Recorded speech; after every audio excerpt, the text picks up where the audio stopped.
সত্য ব্যাপার কি মিথ্যা কসম দিচ্ছ তুমি। একজন একজনের থেকে 10,000 টাকা নিয়েছে, তুমি জানো, সে তোমাকে দেখিয়েছে, বলেছে, যখন টাকাটা চাইতে যাচ্ছে তুমি মিথ্যা সাক্ষী দিচ্ছ, আমি সাক্ষী আছি, কসম করে বলছি ও টাকা দেয়নি। এরা হয় কি হয় না? আমি কসম করে বলছি যখন আমার বাপ বেঁচে ছিল আমার বাপ এ কথা বলেনি, কিন্তু ও নিজে শুনেছে বাপ ওই কথাটা বলেছিল যে আমি মরে গেলে বাপ এই জায়গাটা তোর এই বোনকে দিস। আজকের বলছে কসম করে বলছি আমি নিজে শুনেছি, আমার আব্বা এই কথা বলেনি, আমার আব্বা বলেছে জায়গাটা তোদের 4 ভাইয়ের নামে লিখিস। এইভাবে যে মিথ্যে কসমটা খাচ্ছে, তো নবীজি বলছে এই কসমের তো মাফ নেই। আল্লাহু আকবার, ইস, এর কাফফারা নেই, এর কাফফারা নেই। আরেকটা কসমের অপশান আছে, তার কাফফারা আছে, এই কসমটার কাফফারা নেই। শুনলে ঘাম ছুটে যাবে আপনার। আল্লাহ বলবে এই যে মিথ্যা কসম খেলো এর মাফ আমি আল্লাহ করতে পারি না, আমি আল্লাহ পারি না করতে। আমি আল্লাহ ওই গুনাহগুলো ক্ষমা করতে পারি যেগুলো আমার কেন্দ্র করে হয়। নামাজ পড়নি, আমি একটা কথা বলি যে আমরা এমনিতে অনেকে নামাজ পড়ি না, এমনিতে অনেকে অনেক গুনাহে আছি, আমাদের জীবনের লিস্টটা সম্পূর্ণ গুনাহে একদম জর্জরিত হয়ে গিয়েছে। ফের এই কসমের যে একটা ব্যাপার আছে, আমি নিজে গুনাহ করছি করি, আমি নিজে গুনাহ করছি আমার ব্যাপার, কিন্তু কসমটা আমরা হয়তো কেউ গুরুত্ব দিই না যে কসমটা কেমন একটা মারাত্মক ব্যাপার। খামা খা যাই তাই ব্যাপারে কসম খেয়ে নিচ্ছে, মনে করেছে কসমটা খুব একটা অ্যাভেলেবেল, কিছুই না। কিন্তু কসমটা কি শুনলে বুঝতে পারবেন, কসম এই জিনিসটা ব্যবহার করা হয় আল্লাহ তাআলাকে সাক্ষী রেখে। কাকে?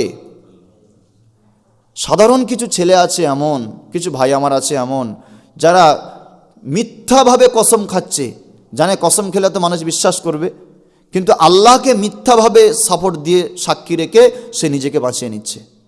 তো কসম হচ্ছে 3 প্রকার। কয় প্রকার? 3 প্রকার। 1 নম্বর হচ্ছে কসমে লাগ বলা হয়, যে কসমটা তোমার বিশ্বাসের উপরে খেয়েছো কিন্তু ফল হয়েছে। উদাহরণস্বরূপ, আমি তাড়াতাড়ি বলে যাচ্ছি, উদাহরণস্বরূপ মনে করুন এখান থেকে পাড়ার আমিনুদ্দিন চাচা গিয়েছিল, হ্যাঁ, তো আমি এটা দেখেছি, মনে হচ্ছে সকালে ওনার মতো জামা পরে এখান থেকে গিয়েছে। আমাকে জিজ্ঞাসা করছে এপার থেকে আব্দুর রহিম যে আলিমুদ্দিন চাচা এখান থেকে গিয়েছিল, কিন্তু উনি যায়নি, অন্যজন গিয়েছে। আমি বলছি আল্লাহর কসম আমি দেখেছি উনি গিয়েছে। তো তোমার যেটা ধারণা হয়েছে যাওয়ার উপরে, তুমি যে দেখেছো এটা তোমার মিসিং হয়েছে, তাই না? এভাবে যদি তুমি কসম খাও তো অসুবিধা নেই, কেন এটা তোমার ধারণার মিস্টেক হয়ে গিয়েছে। 2 নাম্বার কসমে গুমুস বলা হয়, যে কসমটা আমাদের মধ্যে বেশি প্রচলিত, সেটা হচ্ছে কি কোনো ব্যাপারকে, সত্য ব্যাপারকে মিথ্যা কসম দিচ্ছ তুমি। একজন একজনের থেকে 10,000 টাকা নিয়েছে, তুমি জানো, সে তোমাকে দেখিয়েছে, বলেছে, যখন টাকাটা চাইতে যাচ্ছে তুমি মিথ্যা সাক্ষী দিচ্ছ, আমি সাক্ষী আছি, কসম করে বলছি ও টাকা দেয়নি। এরা হয় কি হয় না? আমি কসম করে বলছি যখন আমার বাপ বেঁচে ছিল আমার বাপ এ কথা বলেনি, কিন্তু ও নিজে শুনেছে বাপ ওই কথাটা বলেছিল যে আমি মরে গেলে বাপ এই জায়গাটা তোর এই বোনকে দিস। আজকের বলছে কসম করে বলছি আমি নিজে শুনেছি, আমার আব্বা এই কথা বলেনি, আমার আব্বা বলেছে জায়গাটা তোদের 4 ভাইয়ের নামে লিখিস। এইভাবে যে মিথ্যে কসমটা খাচ্ছে, তো নবীজি বলছে এই কসমের তো মাফ নেই। আল্লাহু আকবার, ইস, এর কাফফারা নেই, এর কাফফারা নেই। আরেকটা কসমের অপশান আছে, তার কাফফারা আছে, এই কসমটার কাফফারা নেই। শুনলে ঘাম ছুটে যাবে আপনার।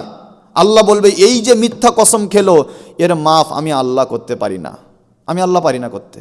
আমি আল্লাহ ওই গুনাহগুলো ক্ষমা করতে পারি যেগুলো আমার কেন্দ্র করে হয়। নামাজ পড়নি, আল্লাহর সাথে তোমার ব্যাপার, আল্লাহ ক্ষমা করতে পারে। রোজা রাখনি, আল্লাহ ক্ষমা করতে পারে। কিন্তু তুমি যে আমার সঙ্গে 2 নাম্বারি করেছো মিথ্যা কসম দিয়ে, আমি না ক্ষমা করলে আল্লাহ বলছে আমি ক্ষমা করব না, কারণ ওটা আমার বান্দার ব্যাপার। ওই বান্দাকে জিজ্ঞাসা করো ও ক্ষমা করে কি দেখো, তাহলে আমি ক্ষমা করব। ওই জন্য এই মিথ্যা সাক্ষী রূপে কসম কেউ দেবে না, প্রয়োজনে চুপ থাকবে, প্রয়োজনে চুপ থাকবে। নবীজি বলেছেন প্রয়োজনে চুপ থাকো, তবে মিথ্যাভাবে কসম কেউ দেবে না।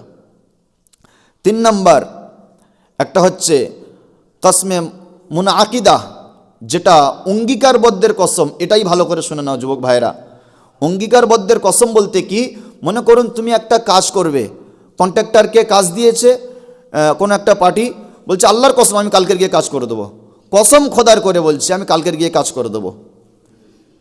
তো কিন্তু কাজ করলো না, খামাখা মিথ্যা কসম খেলো, এই যে ওয়াদা করেছিল, তো এই যে ওয়াদা ভঙ্গ করলো কসমে, এই কসমটার কাফফারা আছে, নচেত বিশাল বড় ধরপাকড় হবে। আর ধরপাকড় শুধু এটা নয়, বরং কসমের যদি কেউ হেরফের করে তার উপরে আল্লাহর আযাব আসতে পারে। যদি কোনো ব্যক্তি ওই মিথ্যা সাক্ষী দেয় তার উপরে আল্লাহর আযাব আসতে পারে, সে বুঝতে পারবে না কোন দিক থেকে আল্লাহ তাকে আযাব দেবে? আল্লাহ বলবে, এই কসমটা তো আমার ব্যাপার, তুই বলতে পারতিস কাজ করে দেবো, তুই বলতে পারতিস ভাই কথা রাখছি, এগুলো বলতে পারতিস। কথা রাখছি বলে রাখলি না, তুই মুনাফেক হয়ে গেলি। কিন্তু ভাই করে দেবো বলে কথা খেলাপ করলি, তুই মুনাফেক হয়ে গেলি। কিন্তু আমার ব্যাপারে কসম টানার অধিকার তোমার কে দিয়েছে? যখন তুমি আমাকে সেখানে সাপোর্ট করে তুমি তোমার কথাকে দৃঢ়তা তৈরি করছো, আল্লাহর কসম করে দেবো কিন্তু করলে না, আল্লাহ বলছে দাঁড়া, তুই যে করলি না কাফফারা দে। যখন কেউ এই কসমের খেলাফ কাজ করবে, 1 নাম্বার কাফফারা হচ্ছে একটা গোলাম আজাদ করতে হবে তোমার, এখন তো গোলাম নেই।